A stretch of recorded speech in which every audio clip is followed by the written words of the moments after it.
Hi, this is Annie Fox for Family Confidential, Secrets of Successful Parenting. My guest today is Amy Ambrozich. Amy is a parent educator and the founder of DareToParent.com. Today we'll be talking about parenting tweens. Hi, Amy. Welcome to Family Confidential. Hi, Annie. Thanks so much for having me. Well, it's my pleasure. I'm so delighted to be talking to someone who's an expert on tweens and parenting tweens because it's a really hard transition for a lot of families. What is this about becoming a tween? It wasn't even a term we used a generation ago, and now we hear about it a lot. What defines being a tween? It's that transitional stage between the elementary school, which is typically very smooth and easygoing from grade to grade, to a lot of transition to different social friends, different social groups. The hormones are kicking in. We've got a lot more emotions going on with our kiddos than we did before. And they feel like they're in transition too, but they're trying to figure it all out. So it's really just a growth spurt, but it's more of an emotional growth spurt at that point. And what's going on in the family in terms of what parents observe? I think parents, it's funny because some parents, they transition very smoothly into it. And sometimes our kids just, on the flip of a dime, they switch personalities. So, and that shakes parents up sometimes because Well, yeah. Like, who are you and what have you done with my child? it's my sweet, sweet child that I liked last week. No doubt. For parents, it's a change in their role too, because things were really smooth for a while and they were in that protective mode, and now they're in that preparation mode of raising kind of a young adult, an adult with training wheels. Right now, your kids are figuring out new roles for themselves, and it's one of those transitions that feels kind of uncomfortable for them, and for parents sometimes it can be uncomfortable too. So trying to ride that roller coaster smoothly with your child isn't always easy, but there are ways that we can manage through those years. Well, I know that I know I have a daughter and a son, and when they hit around sixth grade, seventh grade, it's like you're right. It's a huge transition, and the attitude of them towards authority figures, i.e., me, it just seemed like all of a sudden we were having issues over things that had never been an issue before. So, what is that about? Are they testing? They're definitely testing. They're testing limits that you've set. They're testing limits that their friends are setting. There's a lot of peer pressure more in the middle school age group because kids are all testing at the same time. So they want their friends to come with them while they're doing these new important things for them. So it's definitely a period of testing and seeing if mom and dad are going to stick to what the rules used to be, or if there's going to be some shifting from mom and dad too. Well, that's a really important point. So they're testing us, and often because we're so startled by this change, we're not always sure that what we did before is appropriate. And sometimes it's not, but I often tell parents that, if these are your core values as a family, then there's no reason to start getting all wobbly about it just because your kid is pushing back. What do you think about that? Absolutely. Consistency is the key to getting through these transitional years. Now, that doesn't mean that you can't give your kids a little bit more freedom. Right. As my dad used to say, I'm going to give you just enough rope to have some fun, but I will yank you back if I need to. So it's that time of trying to figure out, how do I fit in with my new social group? And I want some freedom, but yet kids really do need us to still hang tight with what the rules used to be. They need that consistency of messaging from us. Yeah, and I think it's important for them to know that they can count on that consistency as well, because as you say, their peer group is starting to get super important. And now with social media, it seems like they're never disconnected from their peer group. So when that happens, it's sometimes hard for them to stand their ground. If they can use us as an excuse, my mom says I can't do that. Yes. End of conversation, right? Absolutely. And it makes it easy on us too. I don't mind being the bad guy if it's going to Right. get my kid out of a situation they're not comfortable with. And it also tells you that your child's still dependent on you and still trusts you to be there and have their back, which I think is important during that peer pressure stage. even though they may be making a show about complaining about the rules, they might, I'm hearing you say they might be, secretly a little bit relieved that those rules are there. Absolutely. It takes some stress off of them where they don't have to look like the baby of the group. Oh, well, I can't do that or I'm afraid to do that. If you can say, my mom won't let me do it, you blame mom and the pressure's off of you. You don't look like the baby of the group or the immature one in the group. I really like that. I have noticed recently, because I spend time in schools with this age group, that who they are in a group is often vastly different than who they are one-on-one, or even just in a group of two. And when I get anonymous email questions from tweens, it's hard to imagine that these are the same unruly, out of control, thoughtless kids that have written this very sweet and vulnerable private message to me. And I'm sure, and I'm thinking, it's not easy being them. Oh gosh, no. No. They're trying on new skin. It's almost, that it's a transition period, but they're trying to figure out who am I going to be as an adult around other people, and other people are judging me more. That tween stage, it's such a period of judgment, and um, that the peer pressure is so strong for them to fit in with everybody else that it's true. It's a time of trying to figure out who was I and who am I going to be within this group. And the herd mentality is huge. So sometimes it's easier to go with the group than to stand out on your own. But you're right, you will get them when they're one-on-one with you or with just one friend. They're that sweet child that you had last week before the hormones hit. Well, I think you bring up something really interesting. They are transitioning, and they're trying to figure out who they are as who they will be as an adult, and who they are now in their peer group, which they are now spending more time with. How can we help them with this transition? Because it's almost like an identity crisis. Definitely. Almost like, as adults have midlife crisis and we have to Mm-hmm. find who we're going to be. That's what they're doing right now, too. I think some of the best things that we can do is just be patient and listen to them. I teach in my classes the ABCs of parenting, and really quick, I'll run you through the steps. A is acknowledge their feelings. Listen to what they're saying, dig through all of the, and I hate to use the word muck, but dig through the muck of all of the big story and find out really what they're feeling. Where are they going emotionally with that? If you can acknowledge their feelings, that helps them feel validated as a person, as an individual. Then you go to the B step, which is be very clear about the limits of a situation, or the rules of our house. I love to teach my parents the phrase "in our home." In our home, this is okay and this is not okay. So Mm. that then sets some standards and reminds them of these are the standards for the family. And what was B again? I got A was acknowledge your feelings, and the letter B B is stands be for very clear. Be be very very clear clear. about the limits of the situation, or the rules of the family or whatever. So it's be clear, acknowledge, be clear. And And then C. C is helping them consider options. Ah. So this is a great time to sit and brainstorm with your kiddo and say, look, I understand that you're stressed out. What are some things that you can do? We're so quick as parents to jump in with solutions.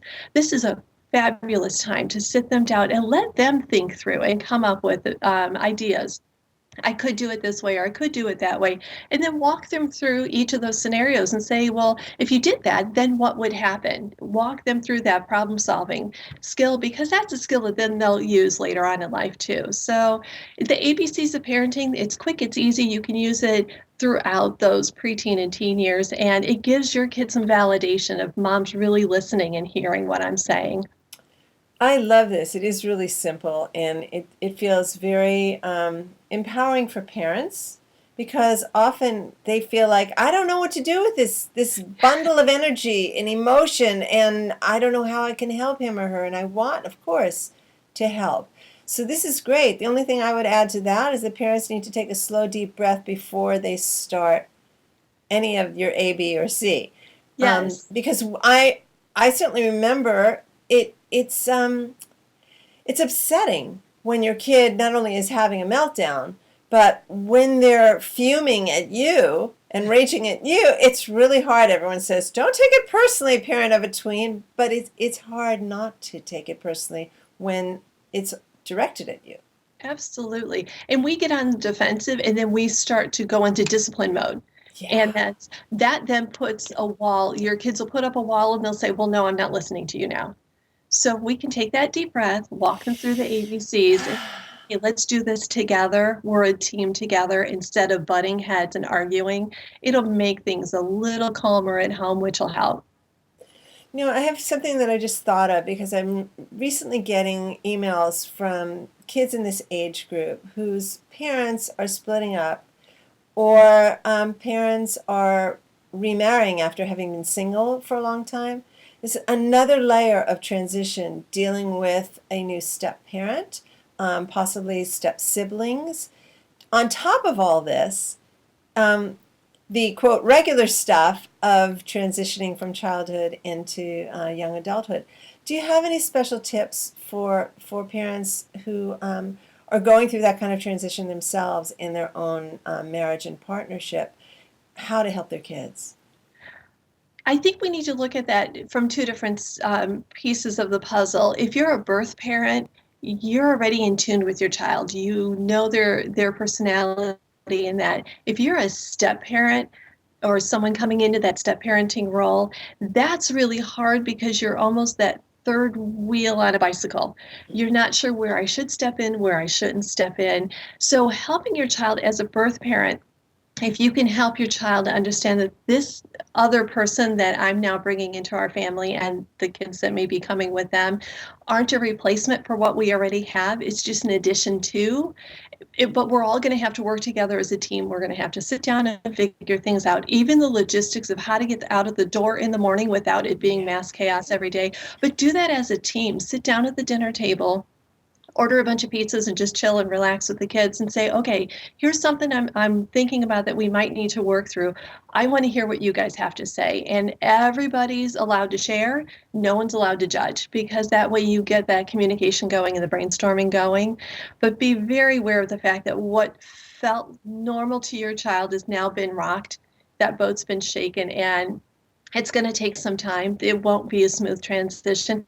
And even if it starts smooth at the beginning, you're going to hit some bumpy times in between. So just be prepared to everybody sit down together and work through it as a team, instead of, well, he said this and she said that, because then you get all that bickering, and it goes off course after that. So It sounds like a lot of what you're saying involves effective communication, and we know that it takes leadership on the part of parents and calmness and intentionality mhm. instead of going to that discipline place to be calm and yeah, it almost sounded like your team leadership meeting starts with someone saying, okay, I recognize that we can do a better job as a team Mhm. here, let's talk about it. It always sounds simple when you say that, and I know sometimes there are barriers to just getting to that point because we get frustrated. But I think in many ways it shows our tweens that when we are in situations that feel a little bit unwieldy and out of control, there are things that we can do as individuals to make things easier for those people around us. So we're kind of modeling the kind of leadership that we'd want our kids to take, maybe amongst their friends or with siblings. It's like, let's calm down, let's talk about this. Absolutely. And one other thing I'd like to throw in for step parents too is have a really, really honest conversation with both the person that you're marrying into, and the other parent. The three of you together, if there's two birth parents involved, you've got to sit down with everybody and go, okay, I need to know where my place is in this. Because there'll be times as a step parent you feel the need to discipline Mhm. or pull that child back, but then you're not sure if that's it. Is that in my boundaries? Is that overstepping boundaries? So as the adults, you have to work together and really form, I keep going back to that word team, but you No, it's really have good. to a consistent messaging for the kids so that they're not A, playing anybody off anybody else, Right. but B, that step parent knows, okay, this is what I'm allowed to handle, or this is what Mhm. I'm going to do in this situation. And then as all of the adults together, we're going to figure this out of who's stepping in where and who's helping this situation out, because otherwise you feel again like that third wheel on a bicycle and you're not sure, should I say something, should I not, do I back off, do I nip it in the bud right now, because some preteens will give you attitude beyond words, and Again, back to you're not testing. sure if you jump in or not. Yeah. Should I say something or do I let it go? Yeah. So that you're not rocking the boat. So No, I think that's really important what you just said, and also that once the adults come together and say, okay, this is your area of jurisdiction, and this is not, etc., that gets communicated as a united front to the tweens, so that it's not like, hey, nobody told me you were going to be talking to me about this kind of stuff. And if the biological parent says, we are a unit here, and this is what we are doing in terms of helping you on different levels here, and we're a team. We're a team. I love it. We only have about a minute left now, Amy, and I'd love for you to give our viewers and listeners an opportunity to learn more about your work. Where can they go? They can go to my website, www.daretoparent.com. I'm also on Facebook, and I use my Facebook page. I post a lot of helpful articles from other parenting experts too. It's not just my stuff, because there's so much great information out there, but parents don't know how to filter through all of it to find the really meaty stuff. So, and the Facebook page is what? It's daretoparent.com or Dare to Parent. Okay. So they can reach me even if they've got a question they want to throw my way. info@daretoparent.com. They can go ahead and just send me an email. I'd be happy to get back to them and help them do some problem solving. That's great. Thank you so much for your time, and thank you for this work that you're doing, because I know parents, they think that first stage of parenting, it's okay, we got past the infant age and now we're in the school age, and things for a while start to kind of get into a rhythm, and then there's this upheaval. So yeah. I'm really delighted to know that you're providing these kind of resources for parents of tweens. Well, thank you, and I'm appreciating your work out there too, Annie. You're doing a great job for parents and the tweens, so thank you. Thanks. This is Annie Foxer, Family Confidential. To learn more about my parent coaching services, visit anniefox.com and check out my parenting book, Teaching Kids to Be Good People, and my latest book for tween girls, the Girls Q&A Book on Friendship, 50 Ways to Fix a Friendship Without the Drama. And if you like this podcast, we ask that you review it on iTunes. It may be a little thing to you, but it means an awful lot to us. Family Confidential podcast is produced by Electric Eggplant, creators of books and apps for parents, kids, tweens, and teens. And tune in next week when my guest will be Susan Berland. Susan is a parent educator, and our topic will be support for parents of LGBT youth. Until next time, happy parenting.